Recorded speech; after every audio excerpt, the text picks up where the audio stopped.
সম্মানিত দর্শক শ্রোতা, তারাবি নামাজে পঠিত সূরাগুলোর সংক্ষিপ্ত ধারাবাহিক আলোচনার সপ্তম পর্বে আমরা আজ সূরা তাওবা নিয়ে আলোচনা করব। সূরা তাওবার অন্য আরেকটা নাম সূরা বারাহ আছে, অর্থাৎ সূরা বারাহ নামে এই সূরাটি পরিচিত। এটি পবিত্র কোরআন কারীমের নবম সূরা। সূরা তাওবার শুরুতে বিসমিল্লাহ নাই। কোরআনুল কারীমের অন্যান্য সূরাগুলো অর্থাৎ 114টার মধ্যে 113টি সূরায় বিসমিল্লাহ দিয়ে শুরু করা হয়েছে। কেবলমাত্র একমাত্র ব্যতিক্রম সূরা হচ্ছে সূরা তাওবা। এই সূরার শুরুতে বিসমিল্লাহ বলা হয়নি। এর একটি কারণ হলো সূরার শুরুতে কাফেরদের সাথে সম্পর্ক ছেদের কথাটি অবতারণ করা হয়েছে। অন্য একটি কারণ যা ইমাম রাজি বর্ণনা করেন, তিনি বলেন রাসূল করিম সাল্লাল্লাহু আলাইহি সাল্লাম এই সূরার শুরুতে বিসমিল্লাহ বলেননি, তাই সাহাবা আজমাইন রাদিয়াল্লাহু তাআলা আনহুগণ বিসমিল্লাহ বলেননি। তাদের দেখা দেখি তাবেঈগণ বিসমিল্লাহ বলেননি। তাবেঈন থেকে আজ পর্যন্ত কেউই বিসমিল্লাহ এই সূরার প্রথমে বলেনি। পবিত্র কোরআনুল কারীম যে অবিকৃত অবস্থায় বিদ্যমান, এটা তার একটা অকাঠ্য দলিল।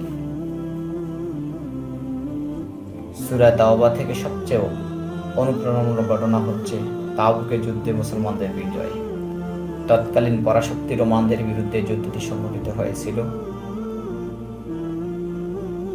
এই যুদ্ধটি হিজরি নবম বছরে সংঘটিত হয়েছিল। এটি ছিল ইসলামের ইতিহাসে সবচেয়ে গুরুত্বপূর্ণ একটি মুহূর্ত। মুসলমানরা একটি শক্তিশালী তথা তৎকালীন বিশ্বের পরাশক্তি রোমানদের মুখোমুখি হয়েছিল। তাদের বিরুদ্ধে বিজয়ী হওয়ার জন্য সমস্ত শক্তি এবং সাহস একত্রিত করে খোদ মুহাম্মদ সাল্লাল্লাহু আলাইহি সাল্লামের নেতৃত্বে তারা তাবুকের প্রান্তরে সমবেত হয়েছিল। কঠিন পরিস্থিতি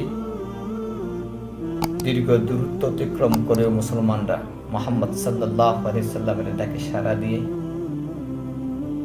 তাবুকের যুদ্ধে বেরিয়ে পড়েন।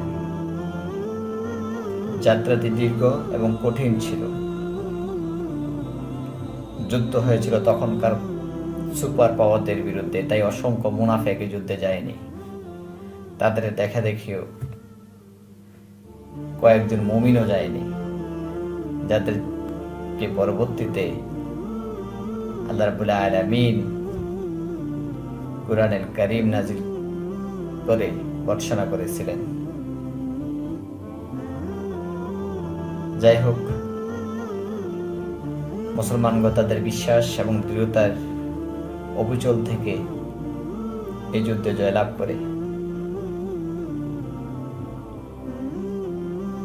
মুসলমানগণ যখন তাবুকে পৌঁছল, তখন তারা নিজেদের বড় উন্নত সজ্জিত, তাদের চেয়ে বহু গুণ চৌকুশ শত্রুর মুখোমুখি হয়েছিল।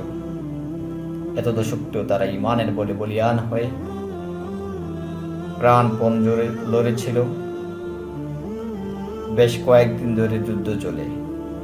উভয় পক্ষের মধ্যে তুমুল যুদ্ধ হয়।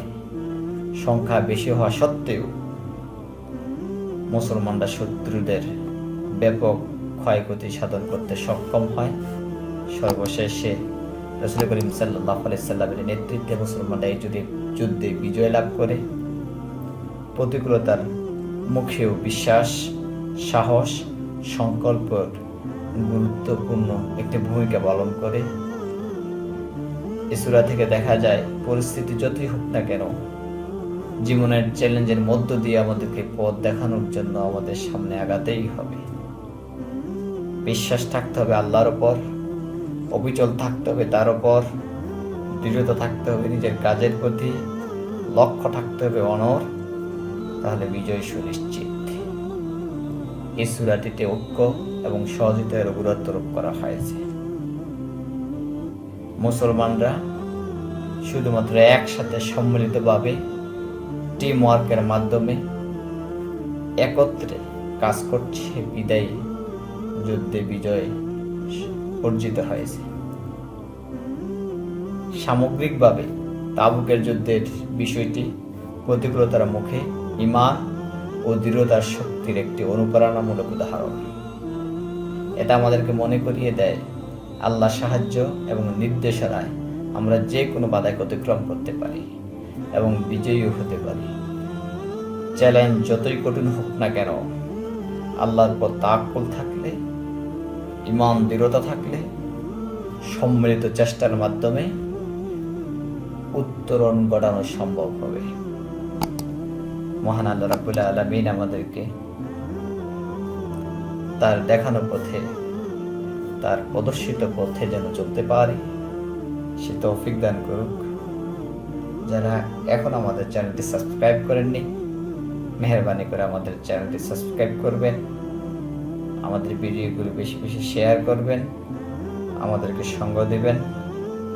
সবার জন্য আল্লাহ রাব্বুল আলামিনের কাছে উত্তম জাযা কামনা করছি। মহান আল্লাহ রাব্বুল আলামিন পবিত্র এই রমজানের উসিলায় আমাদের সবাই গুনাহগুলো মাফ করুক সে প্রত্যাশায় সবার সুস্বাস্থ্য এবং দীর্ঘায়ু কামনা করে আজকের আলোচনা শেষ করলাম। আল্লাহ হাফেজ। আসসালামু আলাইকুম ওয়া রাহমাতুল্লাহি তাআলা ওয়া বারাকাতুহু।